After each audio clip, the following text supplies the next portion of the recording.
네, 사회를 뜨겁게 달군 이슈를 다뤄보는 시간입니다. 양변의 이열지열, 양지열 변호사와 함께합니다. 어서 오십시오. 네, 안녕하세요. 예, 4.7 보궐선거 끝이 났습니다. 하지만 선거 과정에서 여러 가지 의혹과 관련된 부분들 또 여러 뭐 네거티브라고 얘기한 적도 있었고 아니다. 이건 당연히 이건 검증을 해야 되는 부분이다라는 것들이 있었습니다.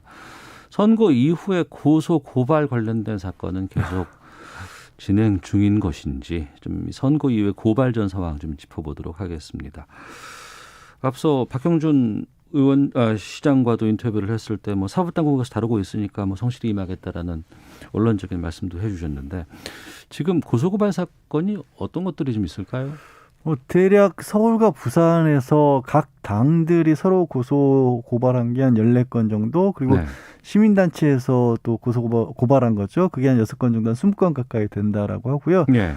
부산 말씀을 하셨으니까 부산부터 말씀을 드리자면, 부산 지역에서는 본인이 가지고 있는 재산들 등기 같은 것들, 부동산을 등기를 하지 않고 소유를 하고 있었기 때문에 주민등록법 위반이라든가 아니면 그게 혹시 세금을 피하기 위한 거냐 이런 것들도 있고요. 또 국회 사무처장으로 지내는 동안에 국회 식당 선거 기간에 들었겠지만 장식물이나 이런 것들에 혹시라도 이제 관여를 했던 게 아니냐라는 그런 의혹도 제기가 돼 있고, 저 다른 것보다 이제 LCT 관련된 부분도 본인이 이제 본인의 배우자 그리고 딸인가 명의로 돼 있는 부분들 팔도록 추진을 하겠다고 했지만 LCT가 부산 지역에서 의혹이 굉장히 많이 있었던 사건이기도 하고, 또 그와 관련돼서 경찰이 이미 또 박형준 지금 시장과 별개로 수사를 시작했던 상황이거든요.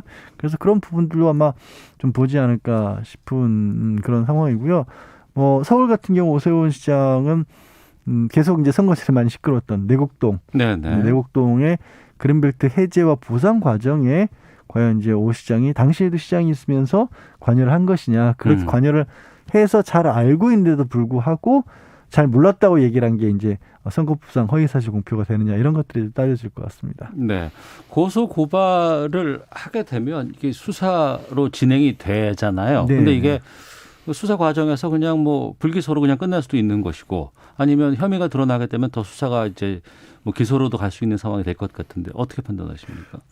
글쎄 이제 보통의 경우는 아까 잠깐 말씀을 하신 것처럼 주로 선거 과정에 서로 후보자를 비방을 했다. 명예훼손 같은 것들이 있잖아요. 그런 건 웬만하면 정리가 되죠. 그런 건 웬만하면 정리가 되죠. 그런데 제가 조금 전에 드린 말씀 중에는 그런 건 별로 없어요. 물론 이와 관련된 사안들을 서로 폭로하고 의혹을 주장하는 과정에서 저 의혹이 잘못됐다라고 명예훼손으로 한 것들도 있습니다만 핵심은 그런 건 아니거든요. 그래서 간단하게 정리가 될 만한 사안은 아닌데, 다만 의지의 문제일 걸로 보여요. 왜냐하면 이제 오세훈 시장 같은 경우, 내곡동 문제 같은 경우는 이미 이제 서울시장 재직 시절에 처음 당선됐었을 때도 한번 논란이 있었기 때문에 그때 그 자료들도 많이 나왔었고 했거든요. 그래서 이게 그러니까 이번에 그 선거 과정에서 본인이 이걸 잘 모른다라고 한 게 중요한 게 아니라 뭔가 부정한 어떤 내막이 있는데 그거를 회피하기 위해서 모른다고 했느냐, 이게 관건이 돼야 되거든요. 근데 벌써 시간이 꽤 지났잖아요. 그리고 말씀드렸다시피 한번 논란이 됐던 부분이라서 얼마만큼이나 이거 수사기관에서 뭔가를 찾아내려고 노력을 할 수 있을지, 자료는 남아있을지, 이런 부분들이 있고, 또 부산 역시 마찬가지입니다. LCT 관련 부분들도 지금 한 차례 검찰 수사를 했던, 물론 그 검찰 수사가 제대로 된 것이냐 아니냐를 가지고 말이 많았고, 또 이번에 이제 검찰이 아니라 경찰이 수사를 하고 있긴 합니다만 여전히 그것도 어떤 의지의 문제가 될 수 있고, 박형준 시장 최근에 새롭게 또 불거진 부분이 2012년도 총선 과정에서 상대방 후보를 비방하기 위해서 뭔가 이제 좋지 않은 어떤 폭로를 꾸며낸 게 아니냐, 이런 얘기가 나온 것들도 있거든요. 당내 경선 내에서 당내 경선 과정에서. 근데 그건 역시도 그때 이미 한 차례 법적 판단을 받았던 부분이라서 과연 이게 그때 후보였던 시장에게 거슬러 또 올라가려면 지금 와서 수사를 얼마만큼이나 할 수 있을까, 이런 부분들이 있는 거예요. 그래서 제가 의지의 문제일 수도 있고, 또 아니면 시간이 많이 흘렀지만 또 혹시 압니까, 명백한 어떤 잘못된 부분이 있는 게 있다라면 또 그런 것들이 나오느냐, 이런 거에 달렸겠죠. 그 공직선거법 위반은 시효가 6개월인가요?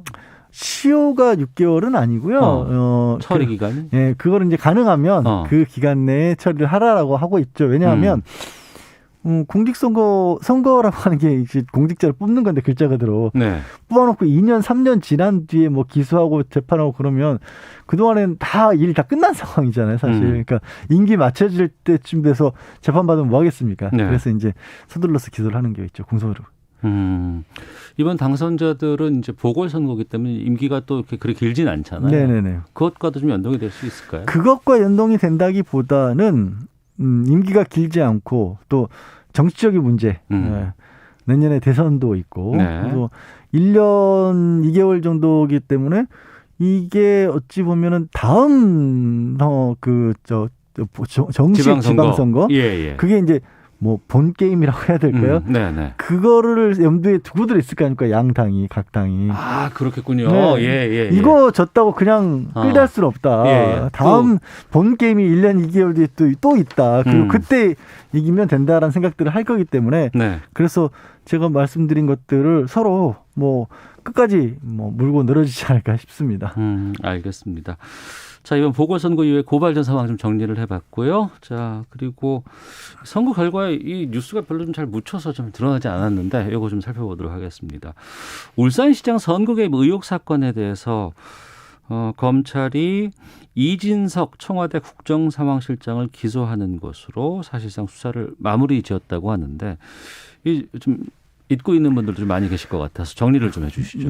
이진석 지금 국정상황실장이 그때 당시로는 사회정책 비서관이었는데 사회정책 비서관. 이제 중요한 것은 그러니까 말씀을 드리자면 울산 선거 관련 개입 얘기가 울산에 2018년도에 지방선거를 앞둔 상황에서 네. 경찰이 당시의 김기현 시장 그리고 지금의 이제 김기현 국민의힘 국회의원입니다. 의원이죠. 예. 시장의 형제와 관련된 비리 의혹을 수사를 시작을 합니다. 그래서 압수수색 같은 걸 진행을 하는데 이게 이제 선거를 얼마 앞두지 않은 시점이었다. 그렇죠. 네. 2018년 지방선거 때였으니까 그 전이었으니까. 그 전에 5월경에 네. 아마 압수수색을 실시했으니까 그래서 그런 부분들이 혹시 어찌 보면 이제 경찰에서 선거에 개입하기 위해서 이런 행동을 한 게 아니냐라는 의혹이 있었는데 네. 사실 울산지방검찰청에서는 울산경찰서 압수수색까지 해가면서 이 부분을 1차 수사를 했어요. 그런데 특별하게 나온 게 없었거든요. 네. 근데 이거를 2019년도 11월에 갑자기 서울중앙지검에서 이걸 사건을 이첩받아서 거기서 진행을 다시 수사를 합니다. 네. 그래서 그때 당시에 이제 굉장히 사회를 좀 시끄럽게 만들기도 했었는데 그 본 거는 크게 두 가지 흐름을 봤어요. 말씀드린 것처럼 울산 경찰이 다른 사람이 아니라 그때 당시에 지금 현재 더불어민주당 국회의원 황은하 의원이 네. 경찰 내에서도 그 검경 수사권 조정, 경찰 독립을 굉장히 강하게 주장했던 인물인데 그분이 내려가서 청와대 하명을 받고 그렇게 수사를 한 것이다. 라는 쪽에 한 축이 있고요. 한때 청와대 하명 수사 뭐 이거 많이 나왔었잖아요. 예. 그게 한 축이 있고 또 수사만 한 게 아니라 현재 송철호 시장을 당선시키기 위해서 청와대의 각 부서들이 동원이 돼서 뭐 공약을 유리한 쪽으로 공약이 실천될 수 있도록 그러니까 송철호 후보의 공약이 부각이 될 수 있도록 그렇게 도움을 줬다. 예. 한편으로는 김기현 당시 시장을 수사로 이렇게 좀 괴롭히고 한편으로는 또 송철호 당시 후보를 지원했다. 이게 이제 검찰의 시각이었거든요. 예. 그렇게 해서 2020년에 이미 2020년 1월에 13명인가 다 기소를 합니다. 그러니까 수사와 관련돼서는 네. 황운하 지금 뭐 국회의원도 포함해서 그러고 나서는 1년 5개월 동안 전혀 딱 특별히 소식이 없다가 이번에 이제 이진성 국정상황실장을 만 사실 불구속 기소를 한 거예요. 네. 이거는 이제 이 수사와 관련된 부분은 아니고 당시에 공약과 관련된 부분에 도움을 줬다라는 건데 그때 이제 문제가 된 공약이 뭐냐면 부산에 짓기로 한 그 병원, 네. 공공병원이냐 아니면 산재와 관련된 병원이냐 사실 울산이 100만 도시인데도 공공병원이 없다라고 합니다. 그래서 그런 부분을 어떤 식으로 정책을 지을 것이냐라는 부분이었는데 그게 김기현 현재 의원 그 당시 시장 그리고 송철호 지금 현재 시장이 제시했던 방법이 달랐다라는 거예요. 그래서 이진성 저 현재 국정기획수장이 당시에는 사회정책 비서관이었는데 이분이 의대 교수시거든요. 네. 그러니까 이 의료와 관련된 부분의 공약이기 때문에 이 부분을 송철호 시장을 도와준 거다라는 게 이제 검찰의 시각입니다. 근데 뭐 그러고 나서 지금 말씀드린 것처럼 사건이 2019년에 시작됐으니까 꽤 오래됐잖아요. 그리고 당시에 거론됐던 이제 청와대 이제 유력 수석들 뭐 아니면 조국 전 민정수석이라든가 당시에 또 임종석 전 비서실장 계속 거론이 됐는데 이번에는 빠졌어요. 빠졌죠. 그러니까 임종석 실장은 비서실장이었으니까 공약과 관련된 지원을 했으면 임종석 실장을 거치지 않고 지원을 했을까라는 생각을 할 수 있지 않습니까? 왜냐하면 송철호 시장이 문재인 대통령과 오랜 지인이고 네네. 정치적 인연 때문에 이런 분들을 만약에 지금 도와준 거 아니냐 의혹을 받고 있으니까 그에 반해서 말씀드린 것처럼 오히려 이진석 실장은 별로 그런 정치적인 인물은 아니거든요. 뭐 사회단체란 것도 아니고 의사이시니까. 그래서 이 부분이 이상하다. 임종석 실장도 나 빼놓고 어떻게 이진석 실장만 기소할 수 있냐 이런 거고. 네. 조국 전 장관은 당시 민정수석이었으니까 하명 수사를 했으면 민정수석이 모르겠다 하명 수사를 한다는 것도 모순이 아니냐 이런 이제 얘기가 좀 나오고 있는 거고요. 또 황운하 의원 같은 경우 많이 보도는 안 되는데 지난 1월에 네. 본인이 직접 나서서 기자회견을 했어요. 재판에 넘긴 지 1년 됐는데 아직 재판도 안 열렸다. 그리고 황 의원의 주장으로는 검찰이 주장하는 그 경찰과 청와대 사이의 연결고리가 수사 기록에 아예 없더라라고 주장도 했어요. 네. 그러니까 정치적인 수사라고 또 공격을 하고 했고 물론 이제 정반대 입장도 또 김기현 현 의원은 내놓기도 했습니다. 지금 임종석 전 비서실장 같은 경우에는 이게 의도적으로 기획된 사건이고 책임 당사자가 윤석열 전 총장이다. 네. 이렇게까지 비판하고는 있는데 상황을 지켜봐야 될 것 같고 1심은 그러면 언제쯤 재판 결과 나올까요?